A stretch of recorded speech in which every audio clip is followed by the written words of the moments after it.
Bismillahirrahmanirrahim. Assalamualaikum warahmatullahi wabarakatuh.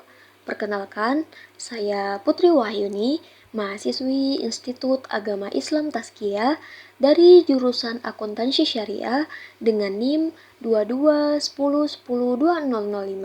Pada kesempatan kali ini, saya akan membahas materi mengenai kasus pelanggaran etika bisnis tentang keuangan pada mata kuliah Etika Bisnis Islam dengan dosen pengampu Bapak Dr. Insinyur Agus Siswanto MEI Hafizahullahu Ta'ala. Nah, di kesempatan kali ini kita akan membahas apa saja sih? Jadi, kita akan membahas 7 topik pembahasan. Pembahasan yang pertama adalah pendahuluan. Pembahasan yang kedua adalah latar belakang. Pembahasan yang ketiga adalah kasus pelanggaran etika bisnis. Pembahasan yang keempat adalah hubungan antara kasus pelanggaran etika bisnis tentang keuangan dengan etika bisnis Islam. Pembahasan yang kelima adalah dampak negatif pelanggaran etika bisnis tentang keuangan. Pembahasan yang keenam adalah faktor-faktor yang menyebabkan pelanggaran etika bisnis tentang keuangan. Dan pembahasan yang terakhir atau pembahasan yang ketujuh adalah kesimpulan. Pembahasan yang pertama adalah pendahuluan. Apa sih yang dimaksud dengan etika bisnis itu? Jadi, etika bisnis adalah seperangkat prinsip yang menjadi pedoman kita dalam menjalankan bisnis. Prinsip-prinsip etika bisnis itu harus dipatuhi oleh semua pihak yang terlibat dalam bisnis, termasuk perusahaan, karyawan, dan juga konsumen. Nah, pelanggaran etika bisnis itu adalah tindakan yang dilakukan oleh perusahaan atau individu yang bertentangan dengan prinsip-prinsip etika bisnis yang berlaku. Pelanggaran etika bisnis dapat terjadi dalam berbagai bidang, salah satunya itu termasuk keuangan. Pelanggaran etika bisnis tentang keuangan adalah tindakan yang dilakukan oleh perusahaan atau individu yang bertentangan dengan prinsip-prinsip etika bisnis yang berlaku, khususnya yang berkaitan dengan pengelolaan keuangan perusahaan. Pelanggaran etika bisnis tentang keuangan itu dapat berdampak negatif bagi perusahaan, investor, atau bahkan juga termasuk masyarakat umum. Selanjutnya, pembahasan yang kedua adalah latar belakang. Apa sih penyebab kasus pelanggaran etika bisnis itu, khususnya kasus pelanggaran etika bisnis dalam keuangan? Nah, latar belakang adanya kasus pelanggaran etika bisnis itu dapat dikelompokkan menjadi 2 faktor. Faktor yang pertama yaitu faktor internal dan faktor yang kedua yaitu faktor eksternal. Faktor internal adalah faktor-faktor yang berasal dari dalam perusahaan. Contohnya seperti 1, kurangnya pemahaman dan kesadaran mengenai etika bisnis. Banyak perusahaan yang tidak memiliki pemahaman yang baik mengenai etika bisnis. Hal inilah yang menyebabkan perusahaan tidak memiliki komitmen untuk menerapkan etika bisnis dalam menjalankan kegiatan usahanya. Faktor internal yang kedua yaitu tekanan untuk mencapai tujuan bisnis. Tekanan untuk mencapai tujuan bisnis yang tinggi dapat mendorong perusahaan untuk melakukan pelanggaran etika bisnis. Perusahaan mungkin akan melakukan hal-hal yang tidak etis untuk mencapai tujuan bisnisnya. Contohnya, mereka bisa melakukan manipulasi laporan keuangan dan juga korupsi. Faktor internal yang terakhir atau faktor internal yang ketiga adalah kelemahan sistem pengendalian internal. Nah, sistem pengendalian internal yang lemah dapat menyebabkan perusahaan tidak dapat mencegah terjadinya pelanggaran etika bisnis. Sistem pengendalian internal yang lemah dapat membuat perusahaan mudah disusupi oleh oknum-oknum yang tidak bertanggung jawab. Selanjutnya adalah faktor eksternal. Faktor eksternal adalah faktor-faktor yang berasal dari luar perusahaan. Contohnya seperti 1, persaingan yang ketat. Persaingan yang ketat dapat mendorong perusahaan untuk melakukan pelanggaran etika bisnis. Perusahaan mungkin akan melakukan hal-hal yang tidak etis untuk bersaing dengan perusahaan lain. Contohnya seperti melakukan dumping atau melakukan praktik persaingan yang tidak sehat. Faktor eksternal yang kedua adalah perubahan lingkungan bisnis. Nah, perubahan lingkungan bisnis contohnya seperti perubahan regulasi atau perubahan teknologi yang dapat menyebabkan perusahaan melakukan pelanggaran etika bisnis. Perusahaan mungkin akan melakukan hal-hal yang tidak etis untuk menyesuaikan diri dengan perubahan lingkungan bisnis, seperti melakukan penggelapan pajak dan juga melakukan praktek monopoli. Faktor eksternal yang terakhir atau faktor eksternal yang ketiga adalah kelemahan pengawasan dari pemerintah. Pengawasan dari pemerintah yang lemah juga dapat menyebabkan perusahaan tidak dapat dihukum jika melakukan pelanggaran etika bisnis. Perusahaan mungkin akan merasa aman untuk melakukan pelanggaran etika bisnis karena tidak ada yang mengawasi mereka. Nah, untuk mencegah terjadinya kasus pelanggaran etika bisnis, diperlukan upaya dari berbagai pihak, baik dari pihak perusahaan, pihak pemerintah, maupun juga dari pihak masyarakat. Perusahaan perlu meningkatkan pemahaman dan kesadaran yang tinggi mengenai etika bisnis, menerapkan sistem pengendalian internal yang kuat, dan menghindari tekanan untuk mencapai tujuan bisnis yang tinggi. Pemerintah juga perlu memperkuat regulasi dan pengawasan terhadap perusahaan.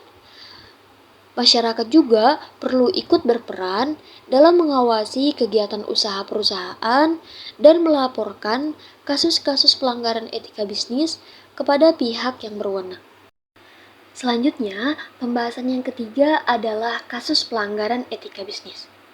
Jadi, di sini saya akan memberikan 3 contoh kasus dari kasus perusahaan yang melakukan pelanggaran etika bisnis tentang keuangan yang ada di negara kita di Indonesia, dan juga hubungannya antara kasus pelanggaran etika bisnis dengan etika bisnis Islam. Nah, pada di layar ini adalah salah satu contoh kasus korupsi yang ada di negara kita. Seperti yang kita ketahui, bahwa korupsi itu adalah tindakan yang dilakukan untuk menyalahgunakan wewenang dalam mendapatkan keuntungan pribadi. Korupsi dalam pengelolaan keuangan perusahaan dapat berupa penggelapan dana perusahaan, penerimaan suap, atau pemberian gratifikasi. Korupsi tersebut dapat merugikan perusahaan karena mengurangi sumber daya yang seharusnya digunakan untuk kegiatan operasional. Salah satu contoh kasus korupsi dalam pengelolaan keuangan perusahaan adalah kasus perusahaan Asabri pada tahun 2021.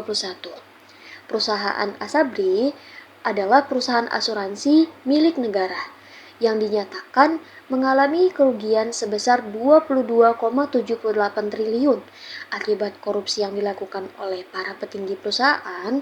Kasus ini menyebabkan kerugian besar bagi negara dan para peserta asuransi perusahaan Asabri. Lalu, apa sih hubungan antara kasus pelanggaran korupsi dengan etika bisnis Islam pada contoh kasus pertama tadi? Jadi, dalam etika bisnis Islam, korupsi juga merupakan tindakan yang tidak etis karena melanggar prinsip kejujuran dan keadilan. Hal tersebut yang menyebabkan korupsi dapat merugikan perusahaan karena mengurangi sumber daya yang seharusnya digunakan untuk kegiatan operasional. Selanjutnya, kasus pelanggaran etika bisnis dalam keuangan pada contoh kasus kedua ini adalah kasus monopoli. Monopoli adalah situasi di mana satu perusahaan atau sekelompok perusahaan memiliki kendali atas pasar tertentu. Praktik monopoli dapat merugikan konsumen karena mereka tidak memiliki pilihan lain untuk mendapatkan barang atau jasa yang mereka butuhkan.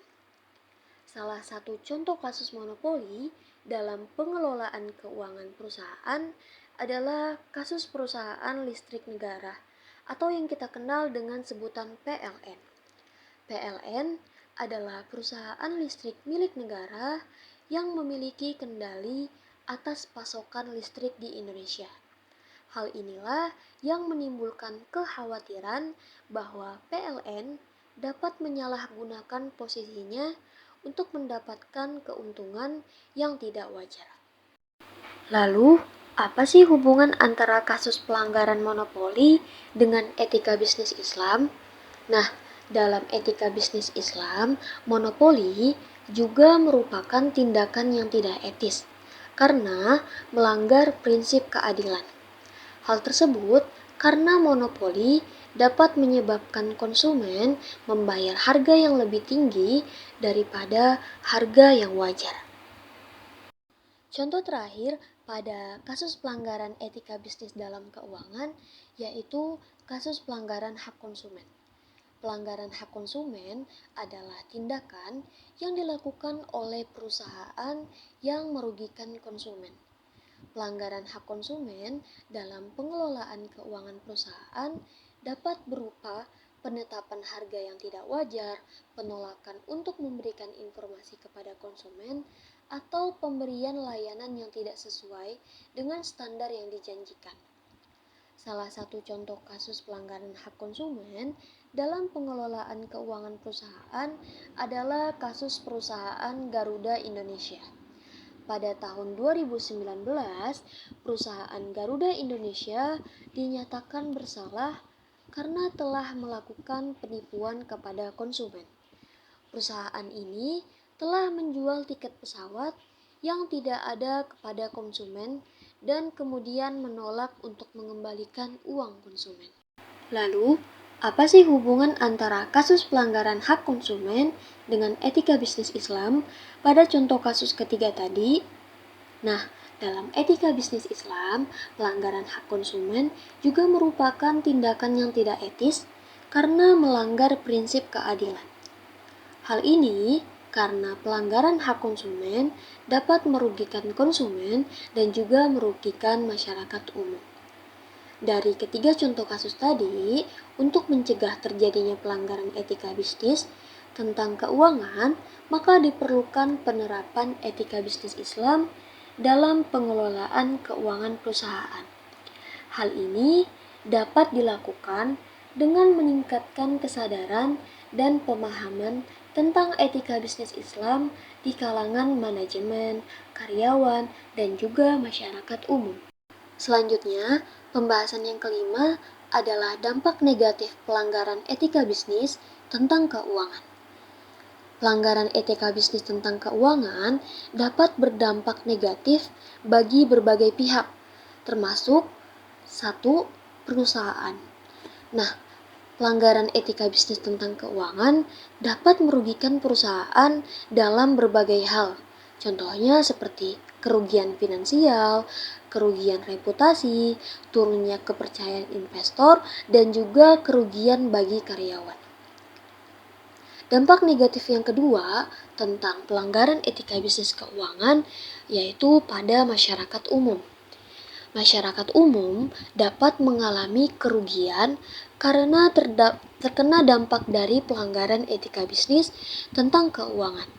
Contohnya seperti kenaikan harga barang dan jasa, kerugian bagi konsumen, dan juga kerusakan lingkungan.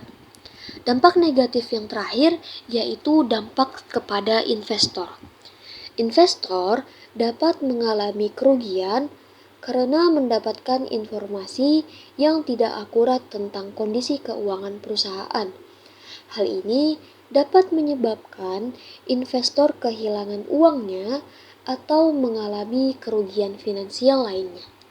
Itu adalah ketiga dampak negatif dari pelanggaran etika bisnis tentang keuangan. Selanjutnya, pembahasan yang keenam adalah faktor-faktor yang menyebabkan pelanggaran etika bisnis tentang keuangan. Pelanggaran etika bisnis tentang keuangan itu dapat terjadi karena berbagai faktor. Contohnya seperti 1. Kurang integritas dari manajemen perusahaan. Manajemen perusahaan yang kurang memiliki integritas dapat melakukan tindakan-tindakan yang bertentangan dengan etika bisnis, termasuk dalam pengelolaan keuangan perusahaan. Faktor yang kedua adalah tekanan untuk mendapatkan keuntungan yang lebih besar. Tekanan untuk mendapatkan keuntungan yang lebih besar dapat mendorong perusahaan untuk melakukan tindakan-tindakan yang tidak etis, termasuk dalam pengelolaan keuangan perusahaan. Faktor yang ketiga adalah kelemahan dalam sistem pengawasan dan pengendalian internal perusahaan.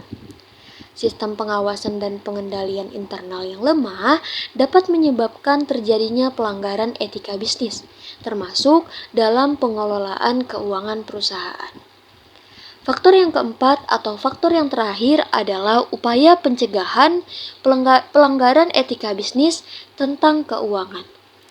Untuk mencegah terjadinya pelanggaran etika bisnis tentang keuangan, diperlukan komitmen dari seluruh pihak yang terlibat dalam pengelolaan keuangan perusahaan.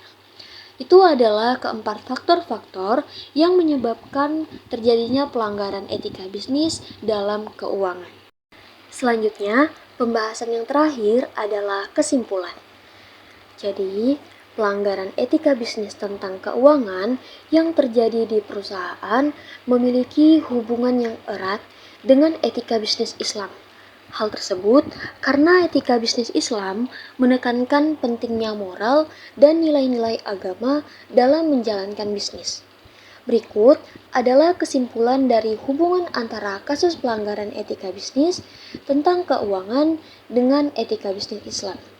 Yang pertama, kasus pelanggaran etika bisnis tentang keuangan yang terjadi di perusahaan dapat dikategorikan sebagai tindakan yang tidak etis menurut etika bisnis Islam. Hal ini karena pelanggaran etika bisnis tentang keuangan melanggar prinsip-prinsip dasar etika bisnis Islam, yaitu kejujuran, keadilan, dan tanggung jawab sosial. Kedua, untuk mencegah terjadinya pelanggaran etika bisnis tentang keuangan, diperlukan penerapan etika bisnis Islam dalam pengelolaan keuangan perusahaan. Hal ini dapat dilakukan dengan meningkatkan kesadaran dan pemahaman tentang etika bisnis Islam di kalangan manajemen, karyawan, dan juga masyarakat umum. Berikut juga adalah beberapa upaya yang dapat dilakukan untuk menerapkan etika bisnis Islam dalam pengelolaan keuangan perusahaan. Yang pertama, pembentukan budaya perusahaan yang berlandaskan etika bisnis Islam. Kedua, pemberian pelatihan etika bisnis Islam kepada karyawan. Dan yang ketiga, penerapan sistem pengawasan dan pengendalian internal yang efektif. Dengan menerapkan etika bisnis Islam dalam pengelolaan keuangan perusahaan, diharapkan dapat mencegah terjadinya pelanggaran etika bisnis tentang keuangan yang dapat merugikan berbagai pihak. Alhamdulillah, telah selesai pembahasan kita mengenai kasus pelanggaran etika bisnis. Semoga apa yang disampaikan dapat diamalkan dan juga bermanfaat. Lebih dan kurangnya, saya mohon maaf. Wassalamualaikum warahmatullahi wabarakatuh.